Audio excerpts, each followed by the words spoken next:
everybody. Thank you for coming today. My name is Winter. I'm the director here at Freeport Community Library. And I've been here since June, and one of the first people from the community that I met was Winslow, who approached me about what he's going to talk about today. And he offered to do some work here at the library for us. And I thought, well, what a great opportunity for him to be able to tell the community about this technology and this technique that he's developing. So Winslow Robinson is going to give our presentation, and I will hand it over to him now. Thank you so much. Does this audio sound good? Can everybody hear me in the room? Okay, tell me if that stops being the case. So good morning, or afternoon, I don't know, it's 12:31. My name is Winslow Robinson, and I'm excited to present to you a few ideas that we think may have some merit in how we're combating invasive forest pathogens here in Maine, and also the browntail moth. But before doing so, I just want to give a quick shout out to everybody here at the Freeport Community Library to say thank you, Winter, and thank you for the crew who's doing all the work to make sure that we get this event kicked off today and really initiate the research series that I'm going to talk to you about. Whenever we start this kind of work, and I've done this for quite a number of years as an academic at Boston University, where I got a PhD in social work, I think a lot about this book that I have up front in case anybody wants to take a peek at it when we're done. The book is titled Creative Confidence, and creative confidence is an incredibly important aspect of initiating a research series where nothing like this has really ever been done before. So I've got the book up here if you want to take a look at it, and it's been incredibly useful to me in my work as I built and evaluated technology for social good. And essentially, the book describes a process by which designers have used for decades to create solutions to seemingly intractable problems. And it offers quite a number of tips and advice to be able to apply this learning to our everyday lives. And it's the same set of skills that we're applying at Fable to respond to invasive forest pathogens. And so for the next 20 minutes or so, I want to invite you all to think about browntail not so much as a public health crisis or a persistent threat, but rather as a design challenge with a set of specific constraints. And so this is about where we are right now in our process of our own assumptions about how we want to approach the problem. See here that in the middle area. And we are, and I think we should, look at this as a design challenge. You know, these little buggers exist at the tip of mostly oak trees, so they're difficult to access. They've got toxic hairs, and so that means that nobody wants to deal with them interpersonally. And also, they're spreading. You know, they're in New Hampshire now for the first time in 75 years. So we've got to wrap our arms around the problem. And so, as I present to you the research series that we're initiating this winter upcoming, I want you to see these prototypes as rocks in the river to help us to get to the other side of this problem.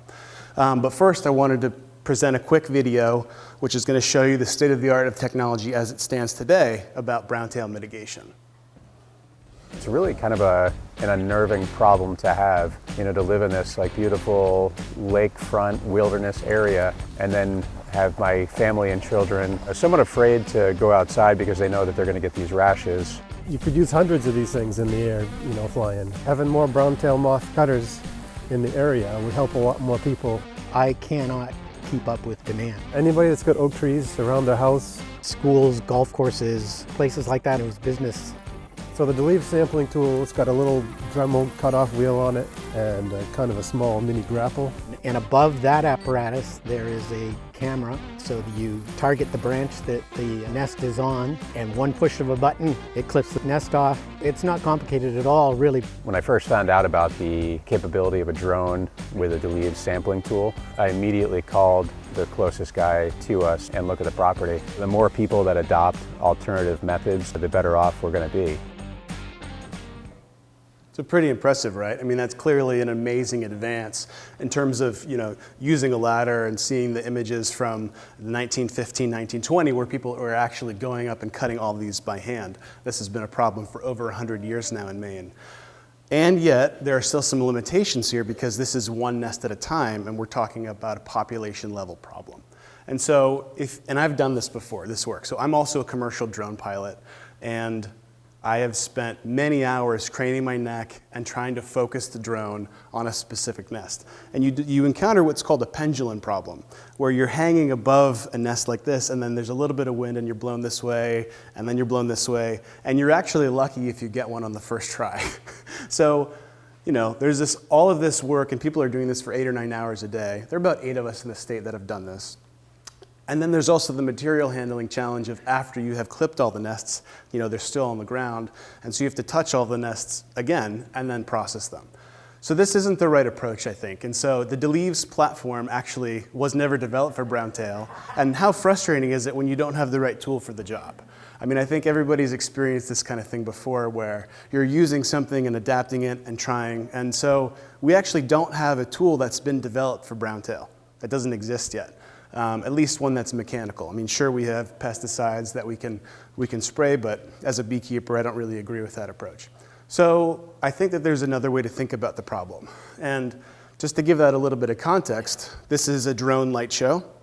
This is over 400 drones being controlled by a single computer to create a entertaining experience, an entertaining evening for people. And these types of light shows are replacing fireworks displays, because they're safer, they're quieter, and they're more ecologically responsible, because these drones can be used over and over again with different LED lights.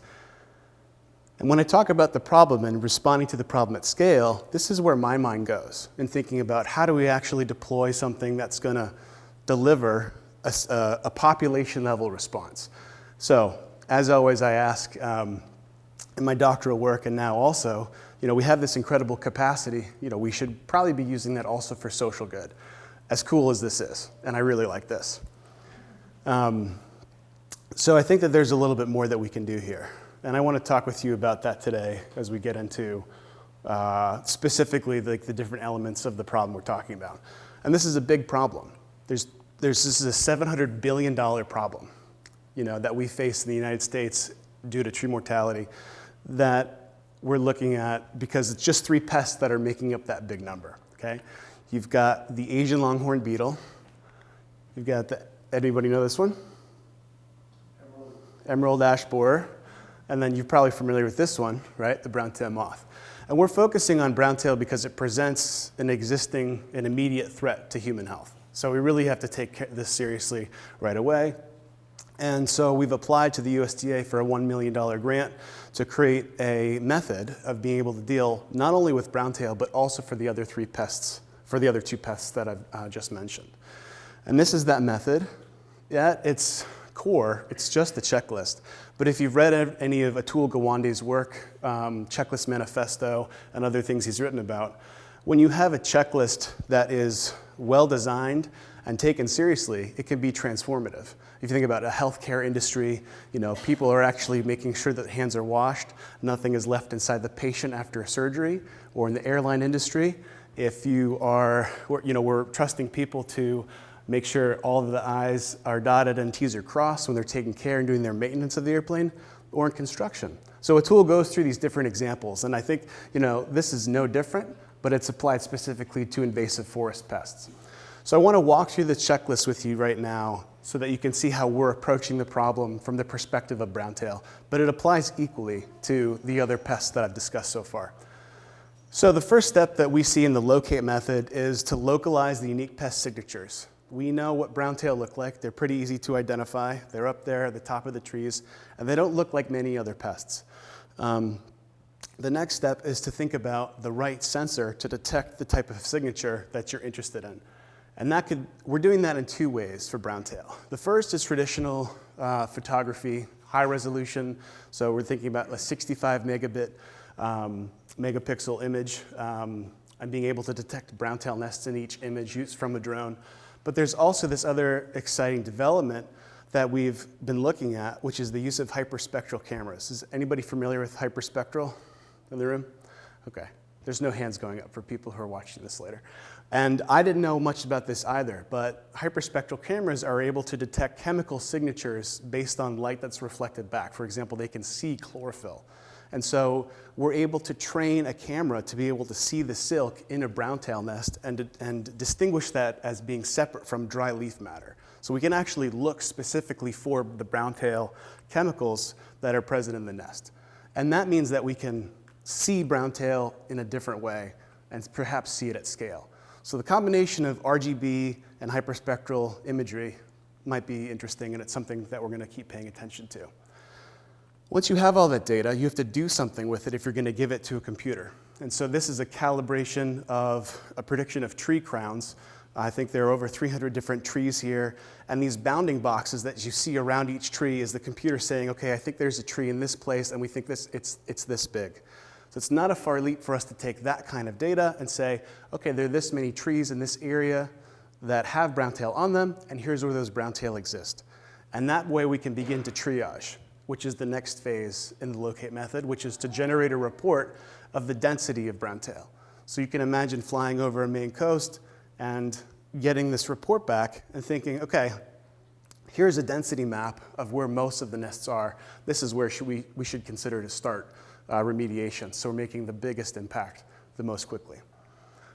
Then we take the location of each nest, and we're able to actually target them with a separate drone. So you can imagine two different drones here. One is doing the mapping and perhaps giving a quote about how much this removal might cost. And then the other drone takes all that information, now knowing where each nest is, and we think we can get within a centimeter of each nest based on conversations with some of our partners. And the plan is to cut and aggregate those nests from one tree, and then take all the nests from one tree and then bring them immediately to a place where they're incinerated without having to touch it at all. And this is the last phase of the method, which is the incineration. And we think that instead of just burning them in a fire pit, we should try to at least see if we can't create biochar out of them. And I'm not sure if you all are familiar with biochar, but it's a pretty remarkable product. And it's being developed actually at scale in different places in Maine. But I don't know of any area any place in the US that's considering the potential impacts or benefits of biochar that's created from pest-infested wood, because there may be additional nutrients in that wood that are conferred by the pests. And so that's something that we may be looking at with some of our colleagues at Bates who are going to be partnering on this work with us. In addition, biochar has promise as a possible PFAS sorbent, and so there is some likelihood that we're going to be able to develop some sorbent properties with this biochar, solving two main problems at the same time: getting rid of browntail and creating something that we might be able to upcycle into a solution for some of the PFAS concerns that we're all facing. So that's the method. And I want to just again remind people before we move on that this is equally applicable to these other pests and even others that aren't on here. Because essentially we're just trying to wrap our arms around the problem and capture that biomass and then do something else with it. So we'll pause for a second. That's everything that we've submitted to the USDA. Here's what we're actually doing right now to be able to get to what we're hoping to achieve with that method. So as of January, we're going to take rental of the Skydio X10, which is a best-in-class drone. It's used across the country. It's a military-grade drone to provide the highest quality. Hi, Ano. That's my son. Highest quality imagery we could possibly achieve. And our goal is to achieve a 5-acre survey in under 5 minutes, counting every single nest in that area. And if we can achieve that, then we know that we can consider this at larger scales, because I think it's been I know it's been over 100,000 acres that have been infested within the last couple years, and there's ebb and flow to the infestation cycle. But my perspective on that ebb and flow is it's better if it's low, great. This isn't a business argument, this is a design challenge, and so actually what we're just trying to do is make sure that we continue to reduce the size and the impact of browntail for everybody's benefit. So it's not just enough though to do the mapping. We also have to consider that we have to keep pace with removals. And so for the first time, we're going to be creating this technology stack, which incorporates 4 components in order to actually go after and reach the browntail moth nests this winter. And so that involves 4 different steps. It involves developing this payload, and whenever I say payload, that's whatever is at the bottom of the drone doing the actual cutting or grabbing, right? It's the end of arm tooling. That's going to be at the end of a robotic arm, which is going to be 6 feet long and have 5 degrees of freedom to be able to articulate all sorts of ways. That's going to be attached to an aerial lift so that we can operate at height and get everything out of the sky, which will get us about 80 to 100 feet off the ground and 50 feet of side reach. And I'll talk more about that in a second. And all of that's going to be operated from the ground. So nobody's going to be at height doing this work because that's not very safe. So here are some different prototypes for the payload.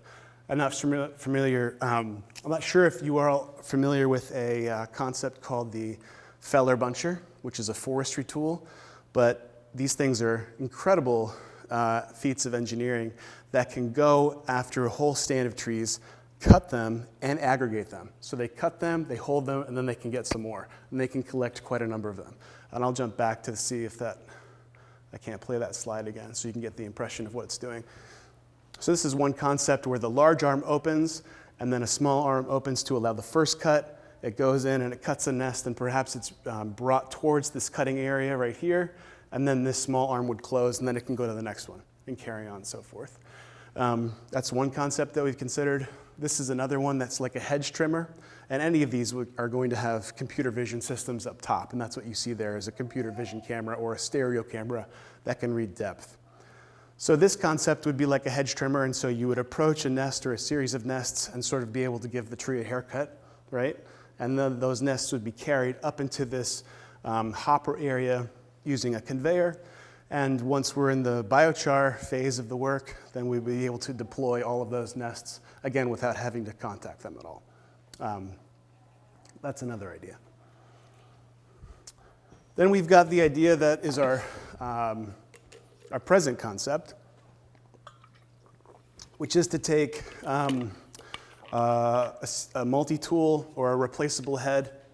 This is about 12 inches in diameter, and be able to descend and shred nests. And at the same time as we're shredding them, also be able to vacuum them.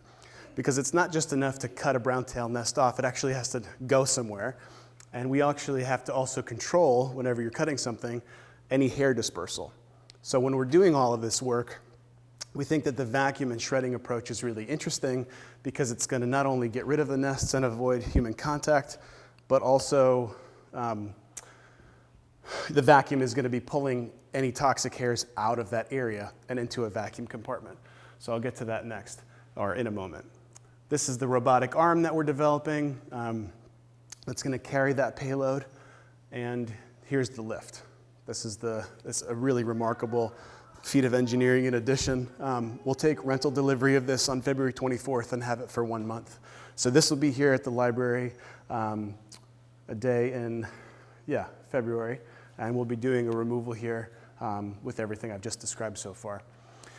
Anybody know what this place is? Anybody recognize this slice of land? It's not far from here. Yep, this is Winslow Park. So I did a drone survey of Winslow Park. And anytime we're talking about doing a removal, first we want to know what we can actually reach with the lift.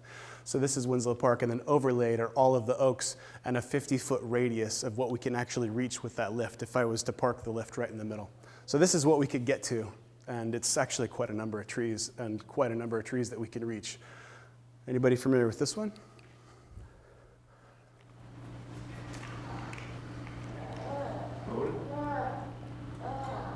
What was that? Bowden? Spates, close. Historic quad. Yep. So very similar, right? They've got a number of birch trees up here that they're interested in. So we're talking with them about what we want to do about that. So this is the vacuum component of what I was just describing, and this is called a billy goat debris loader.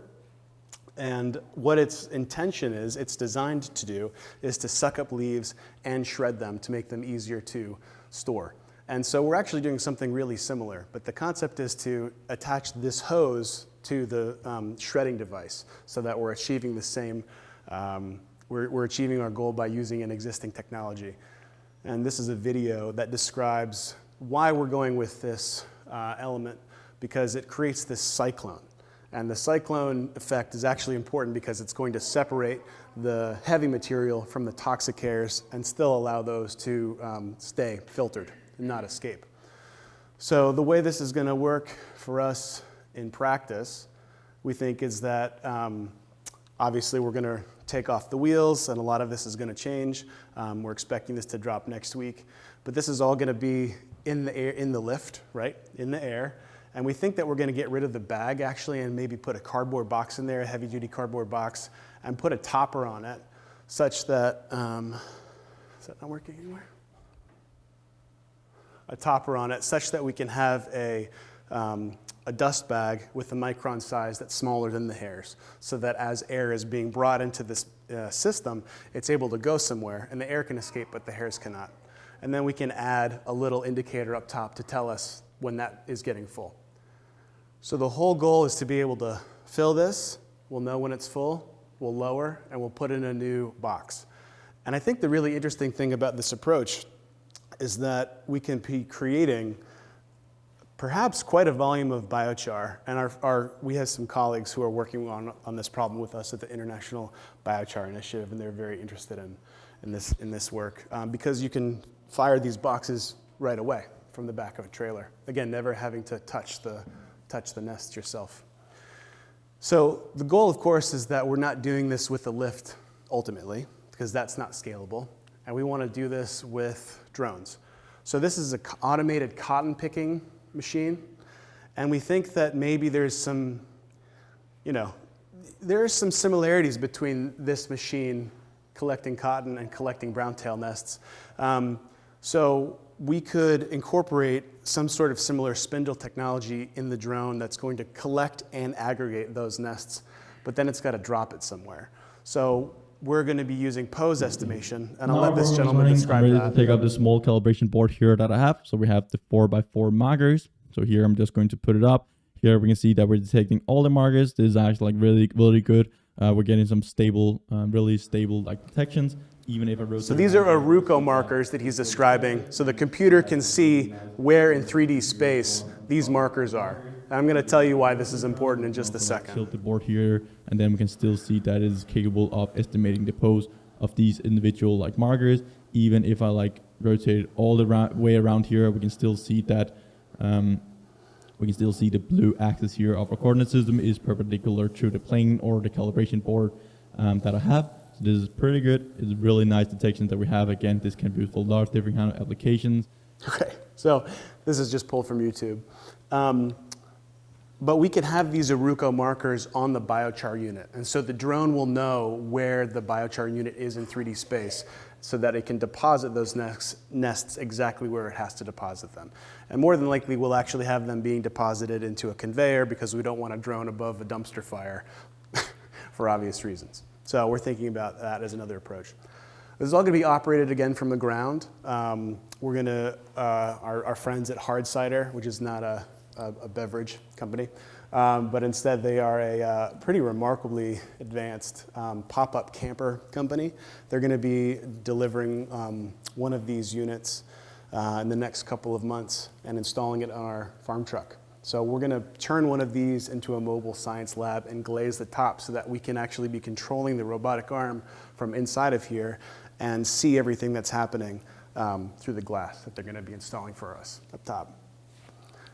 This is what it looks like when you put it all together, right? This is what we think a trial is going to look like this winter, where you've got the hard-sided camper being able to see everything that's operating at height.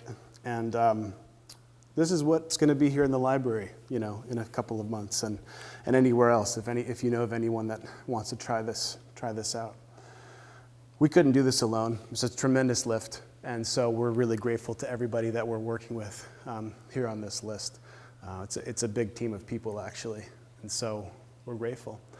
And so whenever you start a process like this, if we go back to the design challenge, there's all kinds of chapters of up and downs, and that's inherent in the process. And this is really what it feels like when you're actually, creating something that doesn't exist before or hasn't existed. And it's cyclical. This is almost daily. But here we are. This is right outside the library. And if we pan out, you start to get an impression of, what's so beautiful about Maine, our forested lands. We're the most forested state in the U.S. And so invasive forest pathogens really have found a home here. And we feel like it's our duty to go after them as best we can. And because there's no tool yet to do this, we feel like we can do it and assemble the right people and the right tooling in a way that's going to make sense for everybody and take care of this problem at scale, because it's been here too long, and we think it's high time that we did something about it. Thanks.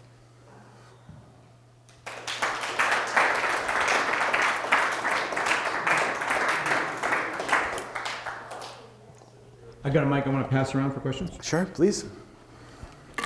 Anybody?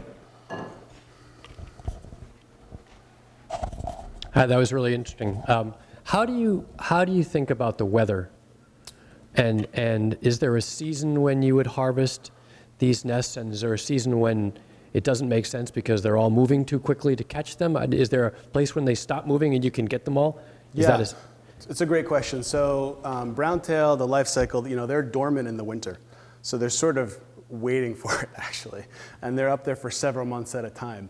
And February has been deemed Browntail Awareness Month. So we'll probably think about a shoulder season on either side of that, where it's all about the weather, of course, to be able to access them. And you would never fly a drone if you couldn't see the drone. That's actually, the FAA says that's illegal. So if it's not good flying weather, like we wouldn't be out there harvesting. Yeah. Did that answer your question? So there's a seasonality, and then there's also the weather patterns within the season that would determine whether we could or could not fly that day. This is maybe more of a comment. It appears that your approach is interdisciplinary in disciplines that are wide and broad. It seems like you're paying attention to your own spirit, if you're talking about confidence and lack of confidence and so forth. And this looks revolutionary to me. This is, and I know it's not. People think these ways, but what a great way to look at so-called problems. Yeah, thanks. That's partly my training in social work, is to think that, we can't accomplish this by ourselves, and no one discipline is able to do it. And we've not been able to do it anyway for the last 100 years, despite a lot of effort and a lot of money being thrown at the problem. So it makes sense to go outside of one's own discipline to consider better ways to do this. Thank you. I know this is kind of tangential, but I think a lot of people who watch this recording are going to be curious about this, as I am. Can you talk a little bit about how biochar can potentially mitigate PFAS? Yeah. Or what you know about it right now? Sure, and the science is evolving on it, Winter. It's a great question. The little I know about it is that it's perhaps best positioned as a sorbent within a water column. So you think of it kind of like a filter, because when you create biochar, you're creating millions of pockets of air. Picture sort of like a chunk of lava, and how there's so many spaces to be occupied. It's similar with biochar, right? So you're thinking about possibly a filtration system. You might be able to sink something into a water column, and maybe water will pass through that and act as a sorbent for the PFAS, because it's so small.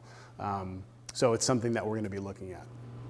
So kind of like how you would use charcoal to filter water? It is charcoal. It is charcoal, actually. Yeah. There's some more specifics about it, which I'm learning about, so I don't want to speak too much on it, but that's the general concept. I heard somebody else. So it's activated charcoal. It's activated charcoal. And actually, when if you picture that biochar machine, the dumpster fire I lovingly refer to, the final step of that system is that biochar is conveyed into a quench pan, which is a container of water, and it is considered activated at that point. So it's ready to be used right then. So essentially you are fixating the PFAS in concept at least. In other words, you're using this biochar as a way to you say filter, and I guess that's a form of trapping. Right. And now it's isolated and can be disposed of in some other fashion. Yeah, this is an open question, and we're part of a research series that we've initiated with Yale and Bates on our farm down the road here in Freeport, to see if we can't grow hemp and sunflower to withdraw PFAS from the soil and then burn that in the same biochar unit. We're not sure if 2,000 degree temperatures are going to be sufficient enough to destroy the PFAS or not, or whether we're just locking it in. So it's a question for a future date.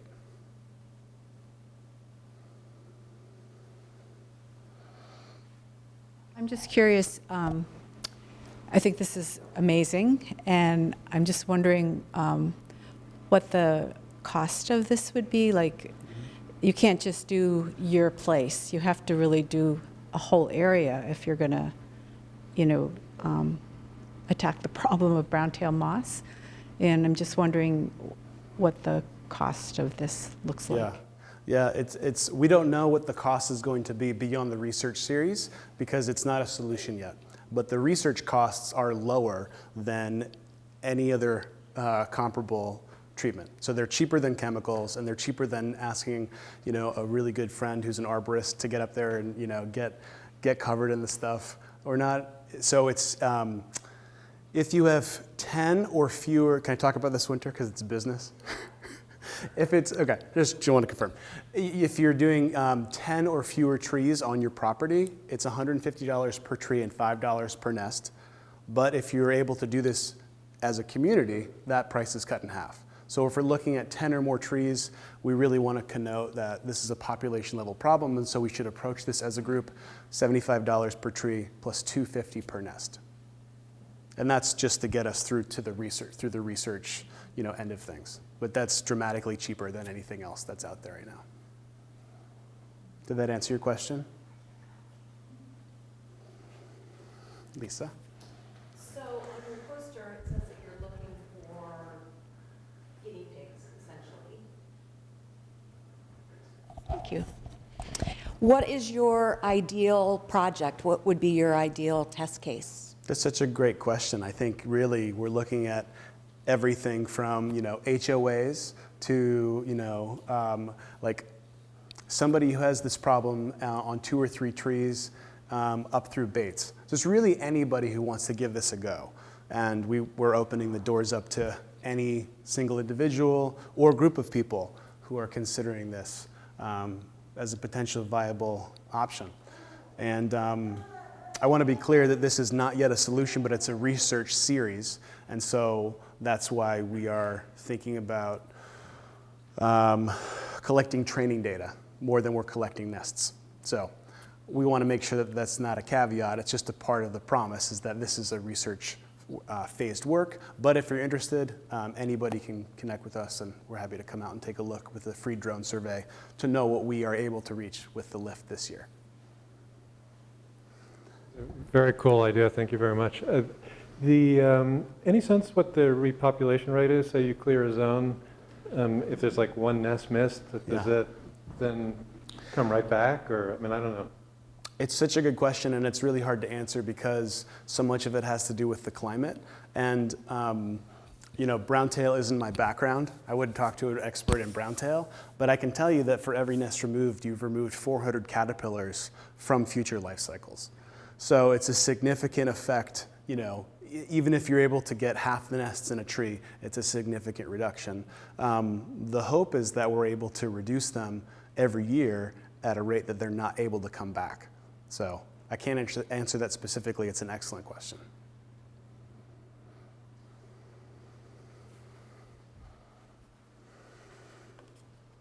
One more question I think people might have is, I know you mentioned that oak trees are a big habitat for the nests. What other trees should people be thinking about for these? Yeah, Dr. Angela Meck has given a great presentation, I think, within the last year. It's also on YouTube about the state of browntail across Maine. And in one of the slides that she presents, I want to say there are 15 or 20 different trees that could be potential host trees, even though they have a preference for oak. But I know that when I was out at Bates recently, they said, we'd like you to look at all of these birch trees also. Noah, any thoughts about, possible host trees? Noah's an arborist and a buddy of mine. Sorry to put you on the spot. No, if oak isn't available, they'll sort of like go, to the next, onto the next. Cherry, birch. I've seen them on popple, hawthorn. There's a number of trees. Thank you. So I have a couple slides in the pocket here if there are no more questions, because I want to show you what 10,000 drones look like when they're coordinated. It's because it's pretty remarkable. So I'll just flip to that. And there's some other slides in here too in case other questions come up about how'd you get to $700 billion? And I'm happy to share that, that research. But you'll just bear with me as I click through to this, this video. This is 10,197 drones taking to the sky. The record attempt took place at Shenzhen Bay Park by a multi-Guinness World Record title holder Demode, a leading company in drone shows within China.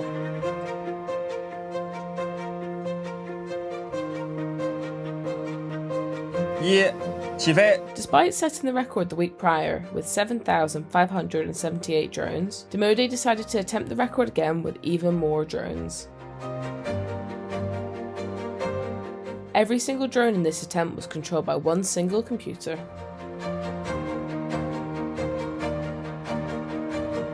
The aerial display and record attempt was made to celebrate the 75th National Day of People's Republic of China.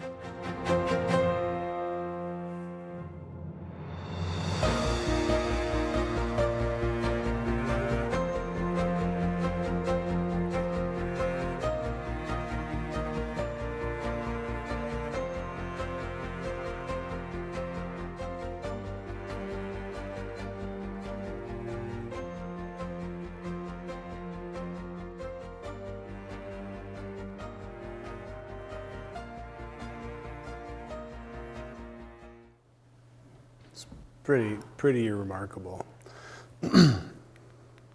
Oh, Winslow Park.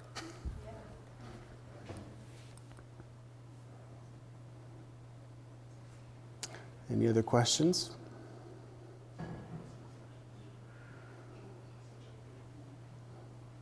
Finley, do you have any questions?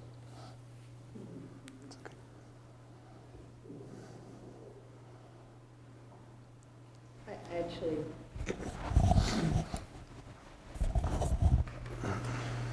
I don't want to sound dumb. I did listen carefully, but so there's information you presented about like a prototype you're developing versus what you're doing now. So what you're going to be doing here in February, it is going to use drone technology? It's an excellent question. What we're doing in January is to initiate the mapping phase so that we can use that in future years. That's the extent of the drone work this year, because I believe there's two different values when you're doing this kind of work. You know, you have to be tenacious and tentative. And so the tenacity is to actually go out and try this with the lift, but we're tentative to do anything quite yet with that data that's being generated, because we don't quite know where the drone is going to be able to do this at scale. So we're still figuring that part out. And because we're tenacious and tentative, we're trying to do removals that are tethered to a lift, which means that we can operate it all day instead of changing drone batteries throughout the day and dialing in that harvesting drone approach for future seasons. Did that answer your question? Okay, cool. So it's prototyping, some work with drones, but we're not harvesting anything with drones this year. Amazing. Thanks for being here. Yeah. Thank you.